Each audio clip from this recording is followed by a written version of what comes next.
As promised on All Sports Asia, we're getting you closer to all the sports. It's for all the fans, it's all the time. And this, as you can see, is a very special setup today. This is the kind of thing you're going to get on All Sports Asia.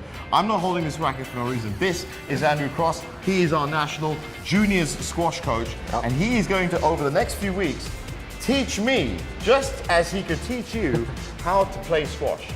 Thanks for this, mate. Yeah, no worries. It's great, fantastic. And now, the first key points we're going to go through are, one, we're using a double yellow ball. This is a professional ball. Yeah, correct. Why would we use this ball as opposed to the other one?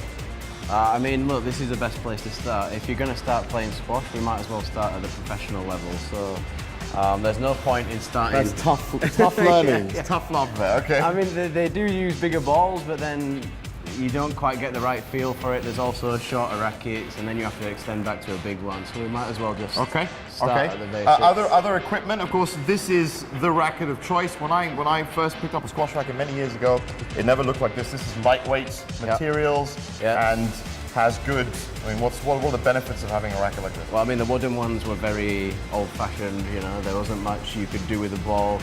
They were very small racket heads. Yeah. These now allow a lot more creativity. You can generate a lot more power from these kind of things. Okay, now the grip. Okay. Let's start with that. Sorry about that. Don't ever do that. Don't ever hit your. How do you hold a squash racket? Okay, so if you hold the racket in your hand there, just turn it slightly, and then as if you were just shaking hands with somebody, come around the grip. Okay, so there's like a little V here, just running down the side of the grip here. Okay. As you can see, my index finger is just slightly above. It's giving yourself a little bit more control. Now you can actually take that off to there and then just place it around. And this is how the grip should look. So it's with an open racket face. Okay, cool. There you go. And your thumbs there, and we're ready to go. Yeah, so you just want to just turn that a little bit there. There you go, yeah. That's it? That's not too open? Yeah, so it's just a bit more open there. You learn something new every day. Okay, this is it. Telling you, man, I'm heading for the open. Okay, so now we have, as you can see, the service lines. Now, if you have seen squash before on TV, of course, we are the dream team commentary team for all the squash championships happening around. These red lines mean a lot of things. This is your service box. No, this is your service box. Yeah. That is the tee. This is such an important area in the court, isn't it? Yeah, so this is the main point that you're trying to get to. This is where a lot of the control comes from within the court. A lot of players, they try to take control of this area as it gives you the shortest distance to each point around the court. Yeah. The more control you're in here, the better it is for you. Dominating the tee. Yeah, that's what it's called. Yeah, that's called dominating the tee. That's just from commentating. I don't know if I'm going to be able to do that today, but okay. So we're going to start the game with the service and 1 foot in the box, 1 foot out the box. Yeah. So you have to keep 1 foot within this box. Okay. Generally, you put your right foot inside the box, your left foot outside the box. Okay. Okay. So you've got quite an open stance. The line behind you there on the front wall in the middle. Let's get a shot of this over here. This is the service line that you have to hit over. Yeah, you have to hit above there. So for example, these are perfectly legitimate services. Yeah. These ones, not so much. Okay, so anyway, remember, my first squash lesson, I might be below that line. Okay, now getting back to this box, it can be anywhere, of course, but I'm thinking this is a bad place, this is a bad place.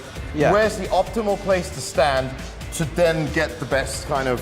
So you want to be kind of here because it's then closest to this part of the court. Okay. So as you serve from here, then you transfer into this area here. Okay. As we said, dominating the tee. Dominating the tee. Right. Okay, yep. The other part of the serve is, after it's been above the line, it has to come into this quarter here. This quarter here? Yeah, this whole quarter. If it doesn't? If it doesn't make it, then it's a fault. Fault. It has to stay below the line, obviously. Okay, right.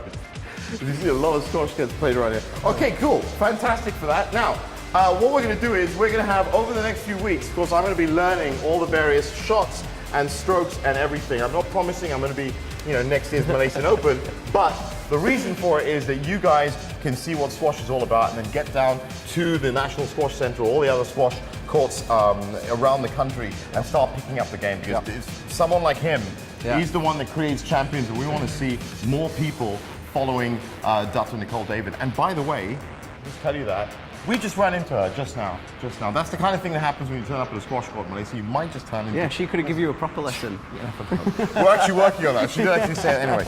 Okay, so anyway, we're going to have a couple of shots now, and you can find out how those shots went next week on All Sports Asia when we come up with the next tip as well. Andrew Cross, thank you for all the stuff today. No worries. And no don't problem. try and beat me too hard right now. This is All Sports Asia, giving all the sports to all the fans all the time.